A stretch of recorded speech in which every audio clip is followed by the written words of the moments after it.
Okay, thank you madam. మరి వేరే కూడా ప్రాజెక్ట్ ఎలా కంప్లీట్ చేశారు వీళ్ళ మాటలను తెలుసుకుందాం. మీ పేరు, మీ ఊరు, ఏ ప్రోడక్ట్ వాడారు, మీ గోల్ ఫాస్ట్ గా. గుడ్ మార్నింగ్ వెస్టర్స్. నా పేరు రామేశ్వరి. మా ఫ్రెండ్ నాకు లక్ష్మి మేడం. నేను గ్యాస్ట్రిక్ ప్రాబ్లం వాడడం జరిగింది. Aloe vera, amla, flaxseed. వెనకాల ఎడం చేయి కూడా బాగా లాగుతూ ఉండేది. ఈ మూడింటి కోసం నేను ఈ టీ తగ్గుతలేదు అంటున్నా కానీ అది పూర్తి తాగకుంటే నా కాళ్ళు చేయి లాగడం కూడా తగ్గింది. ఇప్పుడు గ్రామం కలిగిపోయాను. మన వయసులో కూడా వెళ్ళడం జరిగింది. ఇంకా సారా వల్ల నాకు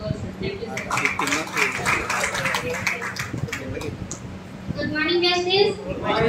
నా పేరు వచ్చి లక్ష్మి అండి. మా ఫ్రెండ్ గారి పేరు కూడా మేడం అండి. ఇందులో వెస్టర్స్ గురించి ఫస్ట్ చెప్పినప్పుడు నెగిటివ్ గా ఆలోచించాను. ఇందులో వాడితే ఏమన్నా అయిపోతుందేమో అన్న నెగిటివ్ థాట్ లో పేస్ట్ తీసుకుని మా అమ్మగారికి ఇచ్చానండి. పేస్ట్ రిజల్ట్స్ చాలా బాగుంది. అది వాడతా ఉంటేనే హార్ట్ ప్రాబ్లం అయిందండి నాకు.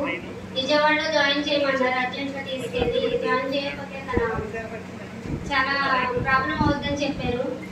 అదే నమ్మకంతో నేను వెస్టేజ్ ప్రోడక్ట్ 5 నెలలు వాడానండి.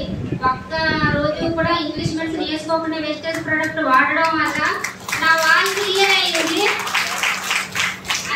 అదే విధంగా గర్భసంచిలో కణితి క్యాన్సర్ అన్నారు. దానికి కూడా 3 months వాడాను.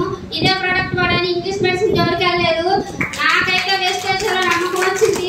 ఇదే ప్రకారంగా నేను ఈ వెస్టేజ్ లో ఇప్పుడు నేను కనపడుతున్నాను. ఎనబడేలాగా నేను ప్రయత్నిస్తాను. Thank you vestige. Thank you madam, thank you very much. మరి స్టార్టింగ్ లెవెల్ చాలా ఇబ్బంది పడి వెస్టేజ్ వచ్చేది. వాళ్ళు చూడండి, వాళ్ళ మాటలు చూస్తే ఏది ఏమైనా చస్తే వెస్టేజ్ లో చావాలి, బతికితే వెస్టేజ్ లో బతకాలని కాన్ఫిడెంట్ వచ్చింది. ఒకసారి మేడం గారికి బిగ్